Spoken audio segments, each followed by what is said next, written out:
Στη συζήτηση που πριν κάναμε, μου γεννήθηκε το ερώτημα να μας πεις κάτι από τη ζωή σου που σε δίδαξε δυνατά και αυτό να το μάθουν, να το κατανοήσουν, να το διδαχτούν όσοι άνθρωποι ενδιαφέρονται για κάτι καλύτερο. Μάλιστα. Για να δούμε αυτά που συζητούσαμε πριν. Ναι. Και σου γεννήσανε το ερώτημα αυτό, το οποίο είπαμε και να το γράψουμε. Ναι. Μία ανθρώπινη στιγμή της ζωής μου η οποία με δίδαξε πράγματα σημαντικά για εμένα, τα οποία όμως αυτά που εγώ διδάχτηκα να τα έχουν ανάγκη οι άνθρωποι σήμερα να διδαχτούν. Είναι μια πραγματικά σπουδαία ερώτηση. Ποια είναι η ερώτηση στην πεμπτουσία της? Κάτι το οποίο να διδάσκει τους πολλούς ανθρώπους που θέλουν εξέλιξη. Αυτό είναι να γνωρίζουν στα αλήθεια τι είναι δικό μου και τι είναι δικό σου. Βεβαίως όλοι ξέρουν ότι το αυτοκίνητό μου είναι αυτό και αυτό είναι το σπίτι μου αν έχω και αυτό είναι το ρούχο μου αν έχω και αυτό είναι δικό μου. Ναι, αλλά εγώ δεν μιλάω μόνο για αυτό το χονδροκομμένο και επιφανειακό και αν θες καθημερινό δικό μου και δικό σου. Μιλάω για κάτι περισσότερο, βαθύτερο. Θα πω μια ιστορία η οποία την έζησα παιδί τότε, 28 χρονών ήμουνα, γιατί για όσους δεν γνωρίζουν από 28 μέχρι 60 έχουμε διπλά και τριπλά χρόνια. Για να μην νιώθουν και μεγάλοι, γιατί συναντάω πολλά παιδιά επί τη ευκαιρία, τα οποία είναι 30-35 χρονών, 40 και νιώθουν ότι γέρασαν και τελείωσε ο κύκλος της ζωής τους. Λοιπόν, έρχομαι στην ιστορία. Όταν εγώ ήμουν 28 χρονών, τότε αγόρασα ένα μίνι μάρκετ ή ένα μικρό σούπερ μάρκετ στην Αθήνα, στην Αχαρνών. Ή τέλος πάντων δίπλα από την Αχαρνών. Είναι στο κέντρο της Αθήνας. Εκεί τότε λοιπόν, στην αρχή που είχα το μαγαζί, απέκτησα έναν πολύ σημαντικό φίλο. Μάλλον πολλούς απέκτησα, αλλά απέκτησα τον φίλο που εδώ στην ιστορία θα πούμε, την ιστορία που εγώ έμαθα ή μου έδωσε την όθηση για πρώτη φορά στη ζωή μου πνευματικά, ουσιαστικά, αληθινά να ξεκλειδώσει μέσα μου και να κατανοήσω τι είναι δικό μου και τι δεν είναι. Ναι. Και όχι μόνο είναι σημαντικό, αλλά μοιάζει με την πρώτη πτήση του μικρού αϊτού που θα αρχίσει να πετάει. Είναι τόσο σημαντικό για τη ζωή όλων, ανεξαρτήτου ηλικίας.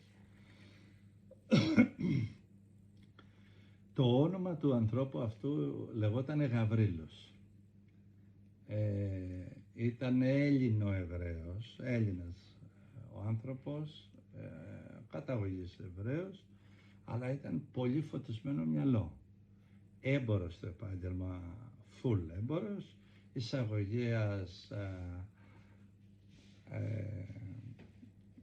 εισαγωγέα σε οικιακά σκεύη, κουζίνες, τέτοια πράγματα.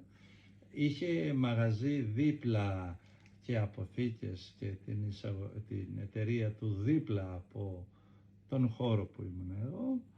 Εγώ ήμουν στη γωνία, αυτός λίγο πιο κάτω. Έχει σημασία όλο αυτό το πακέτο. Αυτός είχε προσωπικό, φορτηγά, πολιτές. Και εγώ ήμουν ένα μαγαζάκι της γειτονιάς τότε. Έμενε καλό, αλλά καμία σχέση μπροστά στα πλούτη και στην κορυφή που ήταν ο άνθρωπος αυτός. Αυτός έρχονταν λοιπόν στο μαγαζί το δικό μου, του άρεσε πάρα πολύ να συζητάει μαζί μου. Αφιέρωνε το διάλειμμα του να τρώει το αγαπημένο του γαριδάκι, Για όσους δεν ξέρω αν ξέρουν οι άνθρωποι τι είναι τα γαριδάκια σήμερα, λογικά θα τα ξέρουν, αλλά τότε τα γαριδάκια ήταν αυτά τα κλασικά, τα μεγάλα γαριδάκια, τα συνδετικά που λέω εγώ. Ο Γαβρίλος ήταν, εγώ 30 ετών, αυτός θα ήταν 50-60 στην ηλικία μου τώρα. Πρώτα απ' όλα απορούσα γιατί συζητούσε μαζί μου, απορούσα γιατί με αγαπούσε, απορούσα γιατί αφιέρωνε το χρόνο σου. Υπήρχαν ερωτήματα, αλλά και το απολάμβανα ταυτόχρονα, έτσι. Γιατί το να έχω εγώ έναν φίλο της κλάσης του Γαβρίλου ήταν σούπερ τιμή, ενθουσιασμός. Και του άρεσε εκεί. Δεν είχε ανάγκη να φύγουμε, να πάμε στην Ακρόπολη, να πάμε κάπου όπως άλλοι φίλοι που πηγαίναμε.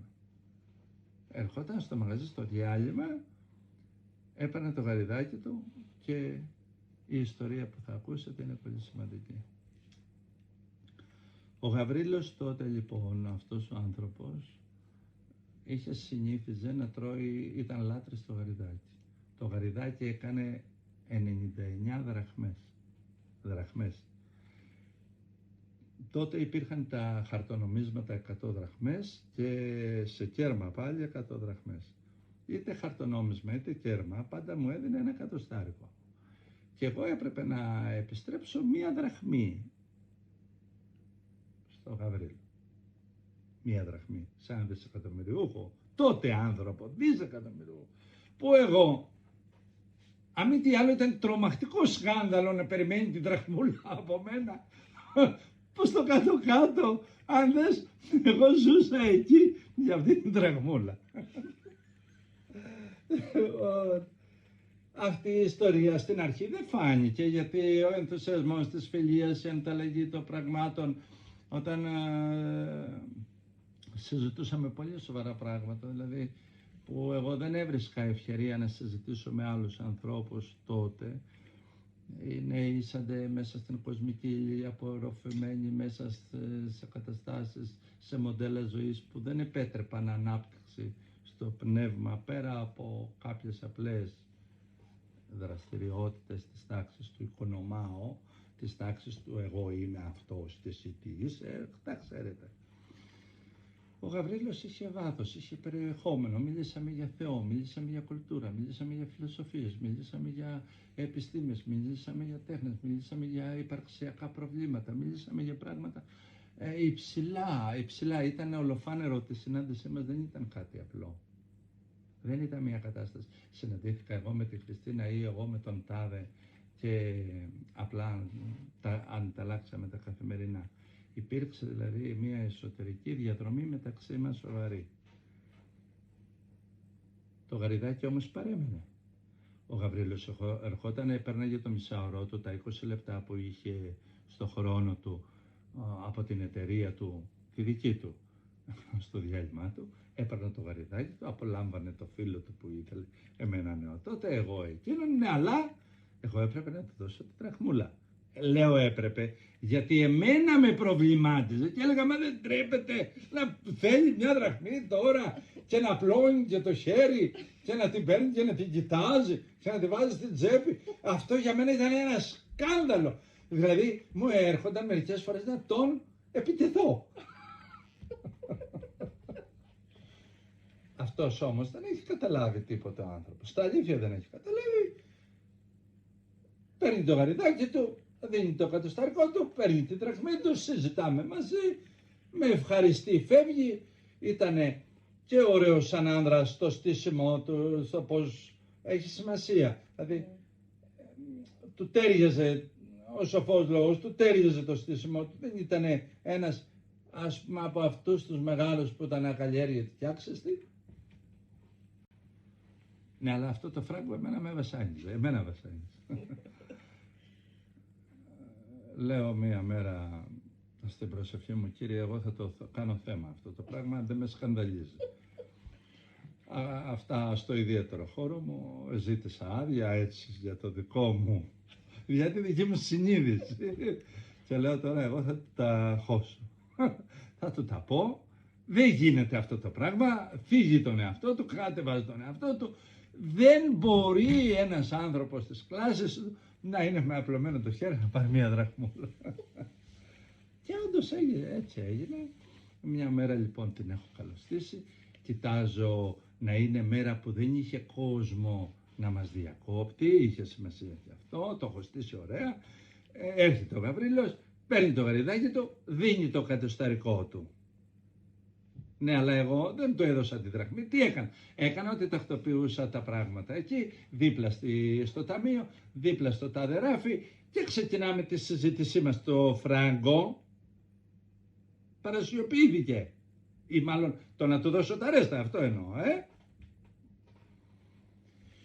Η συζήτηση άναψε, μπήκαμε σε δικά μας θέματα που είχαμε από τις προηγούμενες μέρες. Πάντα η συζήτηση σταμάταγε και ξεκινούσε με θέματα. Αυτό το θέμα συζητάγαμε και το εξαντλούσαμε στο μέτρο του δυνατού. Εγώ όμως την ώρα που έκανα ότι τακτοποιούσα τα πράγματα και συζητούσα μαζί του και τον απολάμβανα, μέσα μου είχα μια χαρά. Τώρα να σε δω τι θα κάνεις με την δραχμή σου.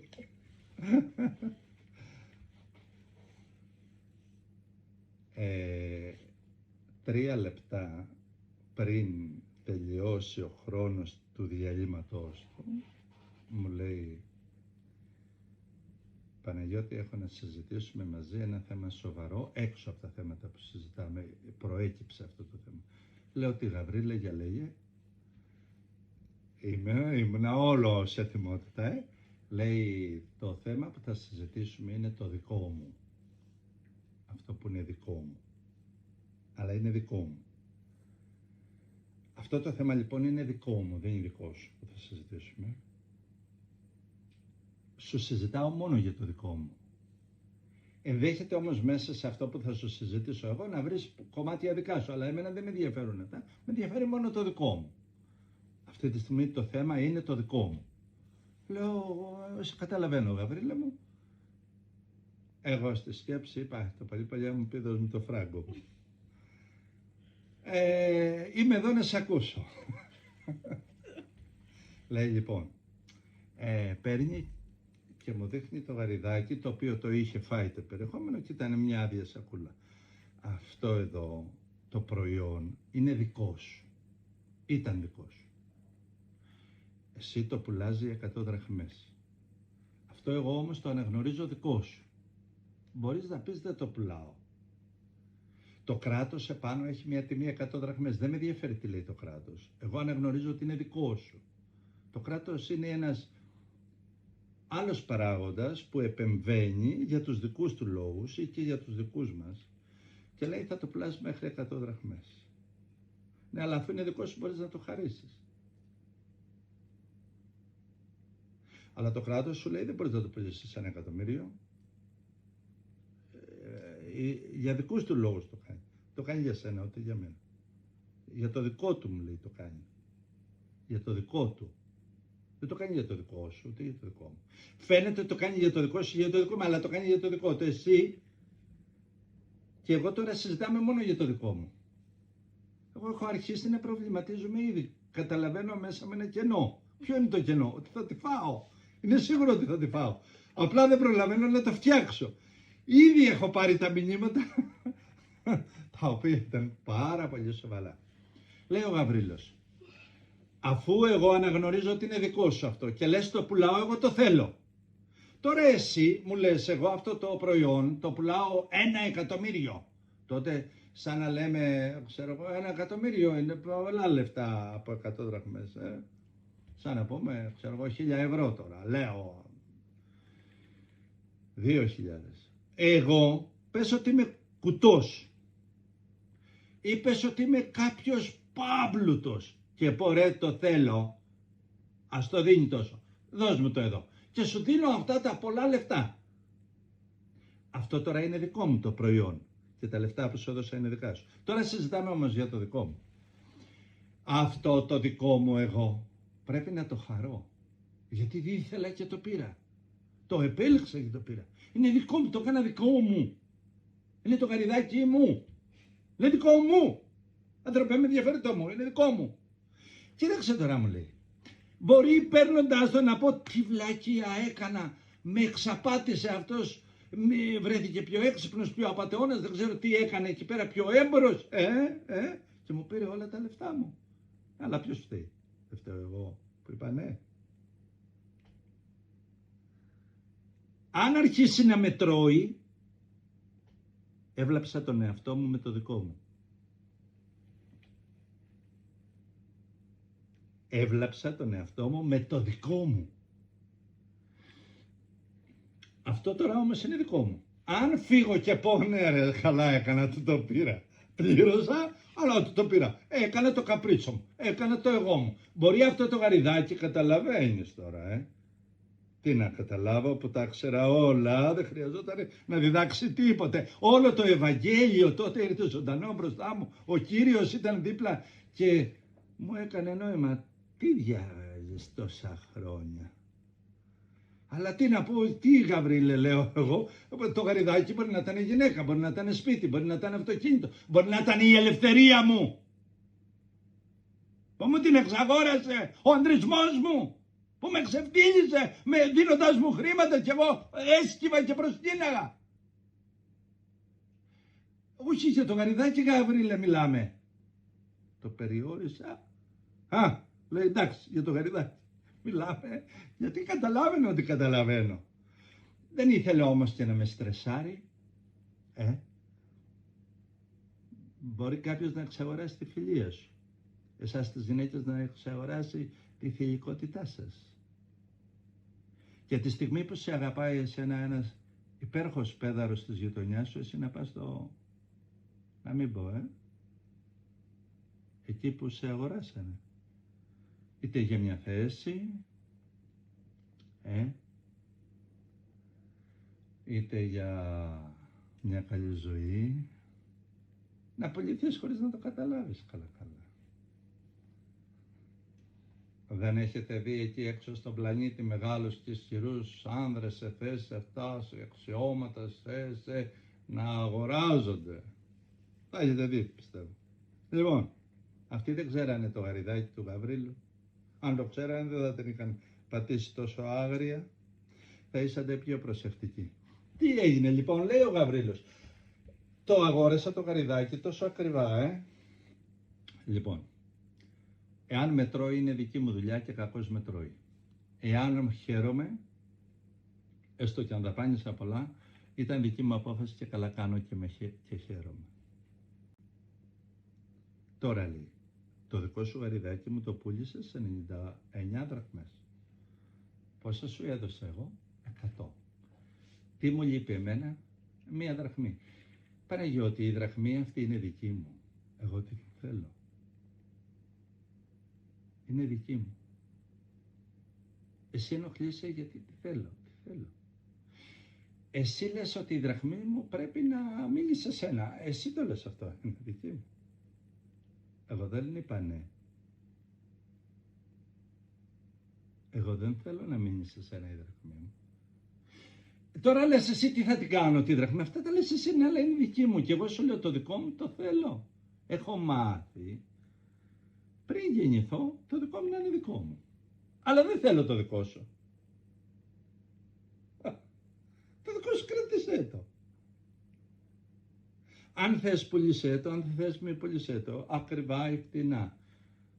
Και εννοούσε και τον εαυτό σου και τη φιλία σου και όλα, ό,τι θες κάντα, είναι δικά σου. Εγώ καταλάβαινα τι λέει. Και έλεγα μέσα μου, γάμα το γαριδάκι του, αυτό το άτιμο πράγμα, το φράγκο, με φέρει σε τόσο δύσκολη θέση. Ενώ δεν με έχει φέρει το φράγκο. Με είχαν φέρει οι λογισμοί μου και η άγνοιά μου ότι αυτό ήταν αλουνού. Και εγώ ενοχλιόμουν με κάτι που ήταν του αλουνού. Απίστευτο, Δεν ήξερα τι είναι δικό μου, στα αλήθεια, και τι είναι του άλλου. Δεν ήξερα να δίνω το δικό μου και να ζητάω το δικό μου. Και δεν μιλάω, καταλαβαίνετε, για υλικά πράγματα, ήδη σας έχω ανοίξει 5 πράγματα. Κάποιος έχει ιδέες, αλλά οι ιδέες δεν είναι δικές του. Ένα άλλο. Κάποιος μιλάει για πνευματική αρετή. Αλλά αυτή την πνευματική αρετή δεν την έχει κατακτήσει. Είναι ακόμα άλλο. Αυτός μιλώντας νομίζω ότι είναι δική του. Κάποιος μιλάει για καθαρότητα ή για αγιότητα. Αλλά δεν έχει υπαρξιακή αγιότητα. Δεν λέει απλά αγαπάω την αγιότητα. Πίσω από αυτό που κάνει και λέει, θα λέγαμε ότι μπορεί να προστατεύει την εικόνα του εαυτού του και να αισθάνεται ότι κάποιος είναι κάτι είναι. Ακόμα δεν ξέρει τι είναι δικό του και τι ξένο. Βγαίνει ένα κοριτσάκι, ένα αγοράκι, ένας μεγάλος, ό,τι θες. Βγαίνει και λέει μια πολύ πολύ σοφή ρίση ενός βαθιστόχαστου σοφού σας. Και επειδή τι λέει, τι γράφει, τι βάζει στα μέσα, δεν έχει καταλάβει ότι αυτό είναι άλλου ανθρώπου κατάκτημα, είναι άλλου. Ναι μεν το σέβεται, το αγαπάει, του αρέσει, αλλά δεν είναι δικό του ακόμα, δεν έγινε δικό του, δεν είναι δικό του. Και θα ενοχλείται μετά με το φράγκο του Γαβρίλου. Λοιπόν, επανέρχομαι στην ιστορία. Λέω Γαβρίλος, αυτό είναι δικό μου, το φράγκο είναι δικό μου και εγώ το δικό μου το θέλω. Εάν με ρωτήσεις τι θα το κάνω, θα σου απαντήσω το φράγκο αυτό, θα το κάνω αυτό το πράγμα, αν θέλω. Εάν θέλω, μπορώ να σου πω δεν θέλω να σου απαντήσω τι θα το κάνω το φράγκο που πήρα από σένα. Εάν όμως μου ζητάς να νιώσω άσχημα γιατί ζητάω το φράγκο μου, δεν θα το κάνω αυτό το πράγμα, θα νιώσω καλά. Είναι δικό μου. Εάν δεν μου το δώσεις, σίγουρα δεν θα σου κάνω κάτι κακό. Δεν είναι και το πρόβλημα. Θα αναγνωρίσω ότι δεν ξέρεις τι είναι δικό σου, τι είναι δικό μου. Γιατί με αναγκάζεις να κάνω κάτι το οποίο δεν θα έπρεπε να το κάνω. Να σας δώσω να καταλάβετε, μοιάζει με μία σχέση που εγώ θέλω μία κοπέλα πάρα πολύ. Τι θέλω, τη βάζω στο σπίτι μου, την αγαπάω, την ονειρεύομαι, χτίζω όνειρα. Αυτή με μισοθέλει. Εγώ όμως συνεχίζω να θέλω παιδιά μαζί της, να λέμε για πράγματα που καταλαβαίνετε. Αυτό έκρυβε βαθιά νοήματα. Τι είναι δικό μου, τι δικό μου. Το δικό μου είναι τι, το σε θέλω. Της κοπέλας τι είναι, σε μισοθέλω. Με φτάνει κάποια στιγμή να καταλαβαίνω ότι δεν βγαίνει πέρα ζωή έτσι. Εγώ να σε θέλω και εσύ να με μισοθέλεις. Και σου λέω μέχρι εδώ. Και γυρνάει αυτός με το μισοθέλω που δεν δίνει τη δραχμή, εγώ δηλαδή ο τότε. Και λέει, γιατί δεν με θες, με διώχνεις, με ακυρώνεις. Κατά σου ζητάει και τα ρέστα. Γιατί Γαβρίλε ζητάς το φράγκο. Λοιπόν, τέλος πάντων. Έχει πολλά νοήματα μέσα. Και λέει το δικό μου το φράγκο, εγώ το αγαπάω, το θέλω, είναι δικό μου. Τι θα το κάνω? Αν με ρωτήσεις, θα σου απαντήσω εγώ σαν Γαβρίλος. Κάποιος άλλος μπορεί να μην σου απαντήσει. Παναγιώτη λέει. Είμαι σίγουρος ότι έχεις καταλάβει πραγματικά το μάθημα. Τι έχεις να πεις? Και είπα το περίφημο. Δεν γνώριζα ότι θα εξαγοράσω το ωραιότερο μάθημα με μία δραχμή δανεική. Ορίστε Γαβρίλε, τα χρήματά σου. Από τότε εγώ ήξερα τι είναι δικό μου και τι είναι ξένο. Τι είναι δικό μου, στα αλήθεια δικό μου, και τι είναι του άλλου. Ποτέ δεν γελάστηκα από το αμάρτημά μου,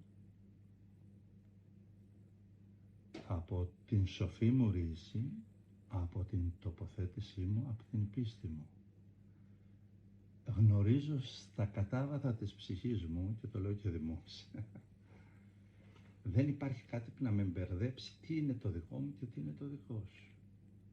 Εσύ μπορεί να νομίζεις ότι εγώ είμαι άγιος και να έρχεσαι κοντά και να με θαυμάζεις και να μου κάνεις έτσι. Εγώ δεν θα εξαπατηθώ. Ξέρετε γιατί? Γνωρίζω τι είναι το δικό μου. Εγώ γράφω πράγματα και εσείς μπορεί να έρθετε να μου πείτε τι αρλούπες γράφεις εκεί πέρα. Εγώ δεν έχω τέτοια άγχη. Έχουν προσπεραστεί αυτά μέσα μου. Γιατί? Γιατί γνωρίζω το δικό μου τι στα αλήθεια είναι. Τώρα επειδή η ώρα πέρασε και έτσι απαλά θα μπούμε λίγο βαθιά στα νοήματα. Πολλοί δεν ξέρουν τι είναι δικό τους και πουλάνε την ψυχή τους στο σατανά. τις αντιλήψεις άρρωστες. Πολλές δεν ξέρουν τι είναι το δικό τους και πουλάνε το σώμα τους σε κακούς εραστές και ερωμένες. Πολλοί δεν ξέρουν τι είναι το δικό τους και δίνουν την ελευθερία τους σε χρέη. Σε χρέη. Ξέρεις, η εποχή μας δουλεύει με χρέη. Τα κράτη είναι χρεωμένα, οι πολίτες είναι χρεωμένοι, τα συστήματα είναι χρεωμένα, οι εταιρείες είναι χρεωμένοι. Μόνο η εφορία δεν είναι χρεωμένη. Λοιπόν, ακούστε να δείτε. Αυτά συμβαίνουν γιατί δεν ξέρετε τι είναι το δικό σας. Ένας πολύ σπουδαίο παιδί που γνώρισα εδώ από την Αμερική, είναι σε διακεκριμένο παιδί, του ζήτησα ένα πράγμα. Να μην εξαγοραστεί και να μην πουληθεί ποτέ. Για να το πετύχει αυτό πρέπει να ξέρει τι είναι δικό του. Ένα δυνατό μυαλό το αγοράζουν.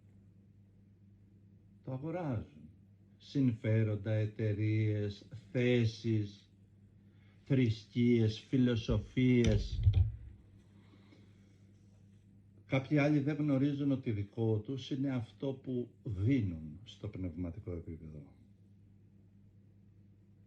Κάποιοι άλλοι δεν γνωρίζουν ότι η στάση που κρατάς στη ζωή σου απέναντι στη ζωή, στις δυσκολίες, στις ευκολίες, στις κατηγορίες και στους οπαίνους, δεν ξέρουν ότι αυτό είναι το πραγματικά δικό τους.